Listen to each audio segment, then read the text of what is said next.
Hello दोस्तों। आज की क्लास में हम यूनिवर्सल गेट में सेकंड गेट को पढ़ने वाले हैं, दैट इज नॉर गेट के बारे में पढ़ने वाले हैं। ठीक है, तो देखो स्टार्ट करते हैं नॉर गेट से।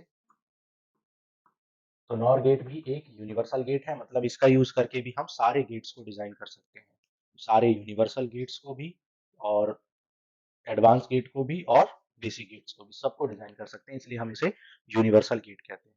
ठीक है, जो नॉर गेट होता है ये कॉम्बिनेशन ऑफ और नॉट गेट होता है। ठीक है, तो नॉर गेट क्या होता है? It is OR gate followed by NOT gate. मतलब और गेट को इससे फॉलो कर देंगे कि क्या लगा देंगे, और गेट के आगे नॉट गेट लगा देंगे तो नॉर गेट बन जाएगा। ठीक है, तो कैसे बनेगा देखो। सबसे पहले हम क्या करेंगे, और गेट डिजाइन करेंगे। ये हो गया हमारा और गेट का सिंबल। ठीक है, अब उस और गेट के आगे हम क्या लगा देंगे, एक नॉट गेट लगा देंगे। ये हमारा क्या बन जाएगा, नॉर गेट बन जाएगा। ठीक है, आप जानते हैं अगर हम इनपुट को ए और बी लेट कर लें तो और गेट जो होता है, और गेट का आउटपुट क्या होता है, ए और बी, यानी ए प्लस बी। और नॉट गेट क्या करता है, उसके ऊपर एक बार लगा देता है, यानी कॉम्प्लीमेंट कर देता है। तो नॉर गेट का जो लॉजिकल एक्सप्रेशन आएगा वो क्या आएगा, लॉजिकल एक्सप्रेशन आएगा ए प्लस बी का बार। ठीक है, ए प्लस बी का बार, ये होता है आपका नॉर गेट का लॉजिकल एक्सप्रेशन या लॉजिकल इक्वेशन या बूलियन इक्वेशन। ठीक है, सिंबल का इक्विवेलेंट सिंबल भी बना सकते हैं। ठीक है, ये सिंबल है हमारा, और इसका अगर हम इक्विवेलेंट सिंबल बनाए तो इसको थोड़ा सा शॉर्ट कर सकते हैं, छोटा कर सकते हैं। उसके लिए हम क्या करेंगे, और गेट के आगे इस तरीके से नॉट गेट लगा देंगे, तो ये भी हमारा नॉर गेट का ही सिंबल है। ये आपका नॉट गेट था और ये हमारा क्या है, नॉर गेट का सिंबल है। और यहाँ पर ए प्लस बी का क्या आ जाएगा, बार आ जाएगा। ठीक है, तो लॉजिकल एक्सप्रेशन सिंबल हो गया। ठीक है, इसमें दो या दो से ज्यादा इनपुट हो सकते हैं, सारे गेट्स में दो या दो से ज्यादा इनपुट हो सकते हैं, लेकिन सिंगल आउटपुट होता है। लेकिन सिर्फ नॉट गेट में एक ही इनपुट होता है और एक ही आउटपुट होता है।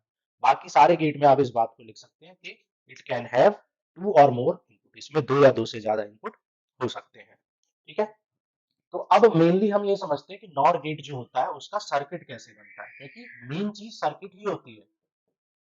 ठीक है, सर्किट डायग्राम, नॉर गेट का सर्किट डायग्राम कैसे बनता है ये समझेंगे। ठीक है, तो जैसा कि मैंने बताया कि नॉर गेट क्या है, OR gate followed by NOT gate. OR gate और नॉट गेट को कंबाइन करके बनता है। तो हम जानते हैं कि जो और गेट होता है, और गेट में हम जानते हैं क्या होता था, और गेट में जो हमारे स्विच होते थे वो पैरेलल में होते थे, इस तरीके से होते थे। जबकि नॉट गेट में हमारे जो स्विच होते थे वो किस तरीके से होते थे, बैटरी और बैटरी के पैरेलल में आपका एक स्विच लगा होता था और यहाँ पर बल्ब लगा होता था। यहाँ पर भी हमारा क्या होता था, जो हमारा और गेट है उसमें यहाँ पर एक बैटरी होती थी और यहाँ पर एक बल्ब लगा होता था। ठीक है, तो और गेट में क्या होता है, ये जो स्विच है ये पैरेलल में होते हैं, नॉट गेट में बैटरी के पैरेलल में होते हैं। ठीक है, तो कॉम्बिनेशन में भी क्या होगा, दोनों का कॉम्बिनेशन बनेगा, यानी कि पैरेलल में भी लगेंगे स्विच और बैटरी के पैरेलल में भी लगेंगे। तो सबसे पहले बैटरी ड्रॉ कर लो, ये हो गई हमारी बैटरी, बैटरी के पैरेलल में लगेंगे स्विच।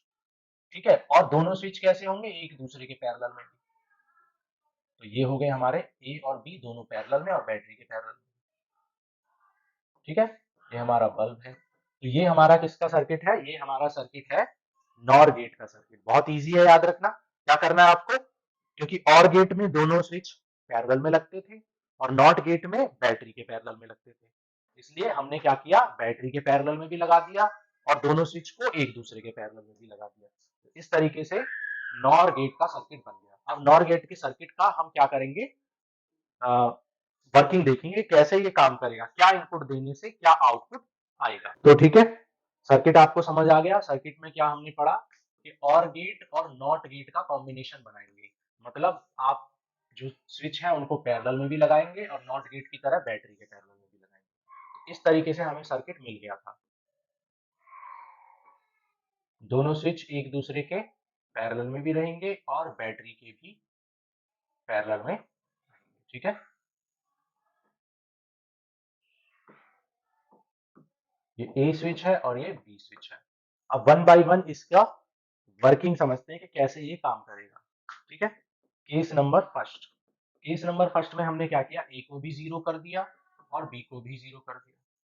जब ए को भी 0 कर दिया, बी को भी 0 कर दिया, तो यहां से तो करंट पास हो ही नहीं पाएगा, इस जगह पर कोई करंट पास नहीं हो पाएगा, क्योंकि ये यहाँ से ओपन है, ये भी ओपन है, ये भी ओपन है, तो करंट सीधा प्लस टर्मिनल से निकलेगा और बैटरी में मतलब बल्ब में एंटर कर जाएगा। मतलब जो आउटपुट है यानी बल्ब का आउटपुट वाई है वो आपको क्या मिल जाएगा, 1 मिल जाएगा। ठीक है, केस नंबर सेकंड की बात करें तो केस नंबर सेकंड में मान लो ए 0 है और बी 1 है, तो देखते हैं वाई क्या आएगा। भाई अब की बार हमने क्या किया, बी को 1 कर दिया, यानी इसको, ये जो बी है हमारा, इसको हमने इस तरीके से कनेक्ट कर दिया, तो अब करंट पास होगा या नहीं होगा, भाई अब तो करंट पास हो जाएगा, क्योंकि अब हमारा जो करंट है वो यहां से निकलेगा और यहां से निकल के इस बी के थ्रू यहां से होके और यहां पहुंच जाएगा। मतलब प्लस और माइनस जो है एक दूसरे से शॉर्ट हो जाएंगे, दोनों एक दूसरे से कनेक्ट हो जाएंगे। और आप जानते हैं जब प्लस और माइनस दोनों किसी भी बैटरी के, किसी भी सेल के प्लस और माइनस को जोड़ देंगे तो फिर वो किसी बल्ब को ऑन नहीं कर पाएगी, चला नहीं पाएगी। इसका मतलब वाई यानी बल्ब का आउटपुट 0 आएगा। ठीक है, केस नंबर 3, केस नंबर 3 में भी वही चीज होने वाली है, मतलब ए को 1 कर दो और बी को 0 कर दो, तो अब की बार बी तो यहाँ पर क्या हो जाएगा, बी तो यहाँ पर 0 हो जाएगा, जबकि ए यहाँ पर कनेक्ट हो जाएगा 1। तो अब की बार जो करंट है हमारा वो यहाँ से निकल के ए के थ्रू होकर यहाँ पर पहुंच जाएगा, मतलब फिर से प्लस और माइनस क्या हो जाएंगे, शॉर्ट हो जाएंगे, मतलब अब भी आउटपुट 0 आएगा। थर्ड केस में अगर ए और बी दोनों को 1 कर दें, थर्ड केस में अगर ए और बी दोनों को 1 कर दें, यानी इसको भी कनेक्ट कर दें और इसको भी कनेक्ट कर दें, तो यहां से भी करंट पास होगा, यहां से भी होगा, और फाइनली क्या होगा, प्लस और माइनस फिर से शॉर्ट हो जाएंगे। तो केस नंबर 4 में भी आपका क्या होगा, A1 और B1 होने पर भी आपका Y 0 आएगा, क्योंकि करंट प्लस से निकलकर माइनस में शॉर्ट हो जाएगा, यानी प्लस और माइनस दोनों कनेक्ट हो जाएंगे और बल्ब नहीं जलेगा। तो इस तरीके से हम ये कह सकते हैं, डेफिनेशन दे सकते हैं, नॉर गेट की डेफिनेशन हम क्या दे सकते हैं कि if any input is 1, if any और बोथ इनपुट आर 1, क्योंकि ये इनपुट 1 है तो आउटपुट 0, ये इनपुट 1 है तो आउटपुट 0, दोनों इनपुट 1 है तो आउटपुट 0। तो क्या कह सकते हैं, if any input is 0, output is, any input is, sorry, any input is 1, output is 0, तो आउटपुट क्या आता है, 0 आता है। ये डेफिनेशन होगी, कोई भी इनपुट 1 हुआ तो आउटपुट 0 आएगा। ठीक है, एनी या बोथ भी कह सकते हैं, एनी और बोथ या ऑल, ठीक है, और ऑल, कोई एक या दोनों या सारे इनपुट अगर 1 हो जाए तो आउटपुट क्या आएगा, 0 आएगा, अदरवाइज आउटपुट 1 आएगा। ठीक है, ये डेफिनेशन हो गई। अब हम ट्रूथ टेबल भी बना सकते हैं। ट्रूथ टेबल में भी कुछ नहीं है, आप जब सर्किट समझ आ गया तो ट्रूथ टेबल में आप कुछ नहीं बचा, ए और बी इनपुट है, वाई आउटपुट है, तो इनपुट क्या क्या ले सकते हैं, 0 0 0 1 1 0 1 1।